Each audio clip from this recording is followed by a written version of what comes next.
Përshëndetje shenja shigjetarit, kjo është panorama e interpretimit javor. Pas lutjes dhe meditimit, kartat i ndava në 4 sfera jetësore, të cilat janë gjendja juaj, familja, dashuria, puna dhe një prizmë orakull. Në gjendjen tuaj personale kemi dielli, 8 kupat, asi i monedhave, rrota e fatit.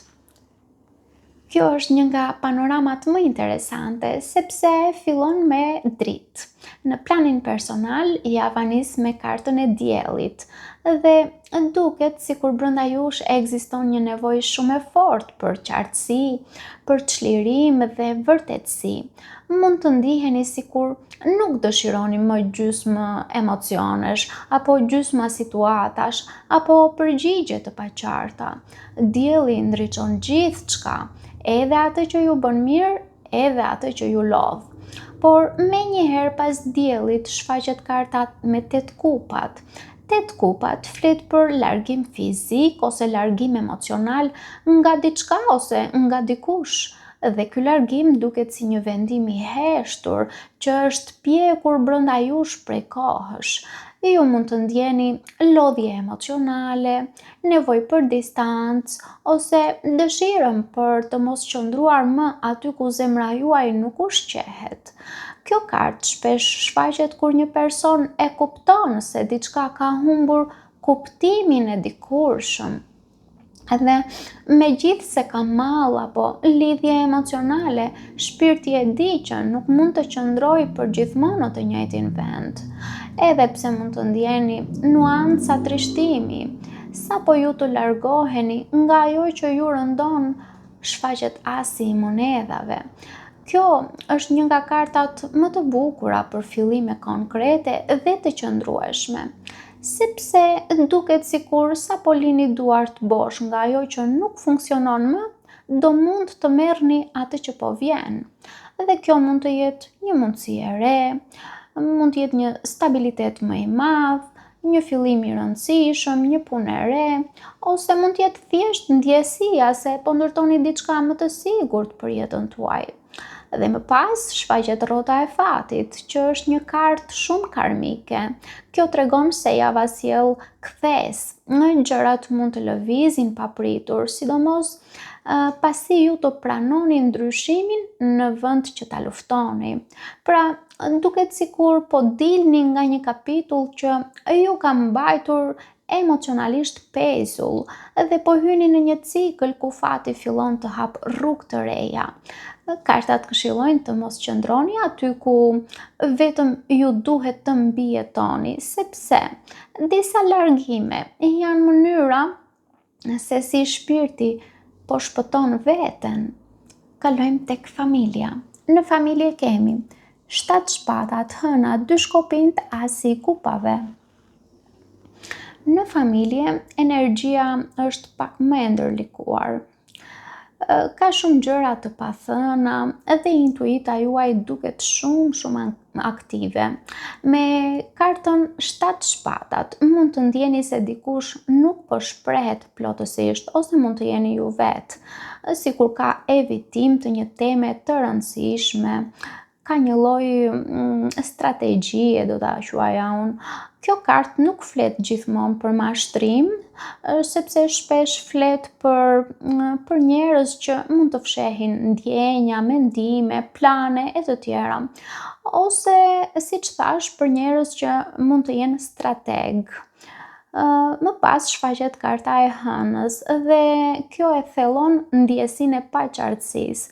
Ju mund të ndjeni konfuzion emocional, intuit të fortë, ankth për diçka që nuk është thënë hapur, ose ndjesinë se situatat nuk janë aq të qarta sa duken. Ka mundësi që ju të perceptoni më shumë se sa të tjerët mendojnë. 2 shkopinjt tregon distancë ose mendime për të ardhmen. Dikush mund të jetë duke planifikuar një ndryshim, duke menduar për një zgjedhje ose duke qëndruar emocionalisht mes 2 rrugëve. Tani, mua personalisht, këto 3 kartat së bashku, pra 7 shpatat, hëna dhe 2 shkopinjt, më japin edhe ndjesinë sikur dikush po mendon dhe po planifikon në heshtje një ndryshim ose një drejtim personal për veten, por pa e ndarë këtë informacion me të tjerët pra. Pra, dikush që ruan planet vetëm për vete dhe shumë mirë bën.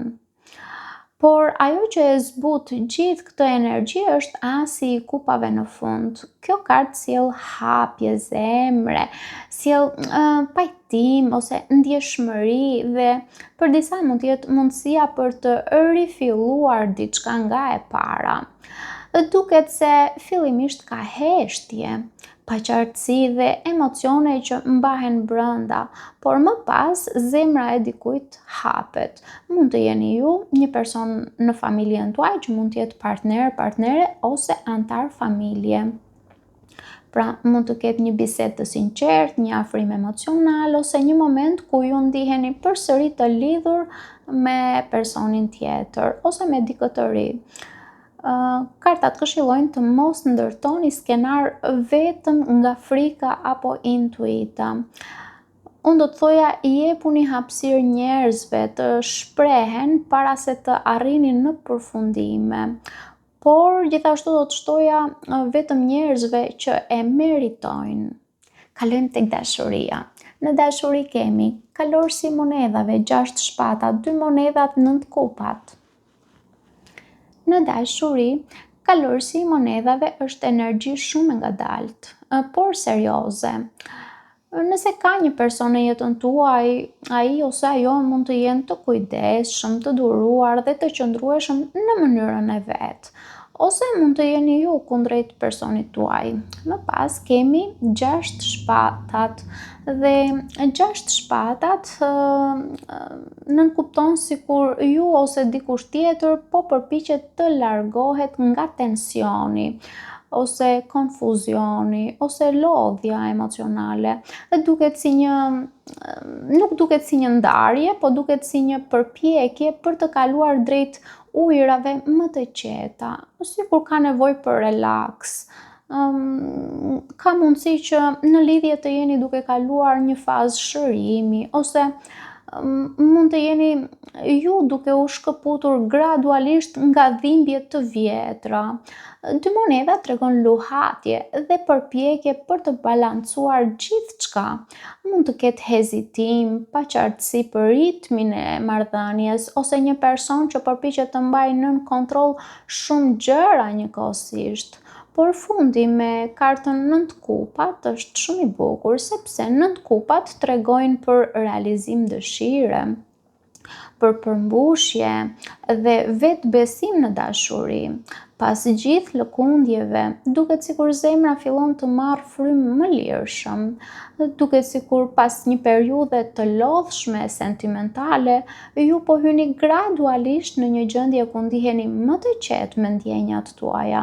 Mund të ketë afrim emocional, komunikim më të butë ose thjesht ndjesinë se një dëshirë romantike nuk është aq larg sa mendonit. Por kartat tregojnë qartë se gjithçka kërkon kohë, sepse kjo nuk është energji vrulli, është energji ndërtimi dhe kartat këshillojnë të mos e nxitoni atë që po piqet ngadalë. Disa lidhje bëhen të forta pikërisht sepse nuk ndërtohen me impuls.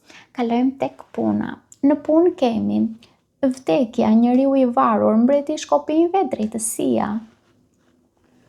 Në punë kjo javë ka energji transformuese. Vdekja tregon fund cikli profesional ose fundin e një modeli të vjetër.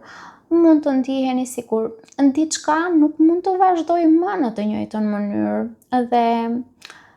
dhe sinqerisht karta tregojnë se ky ndryshim është i nevojshëm.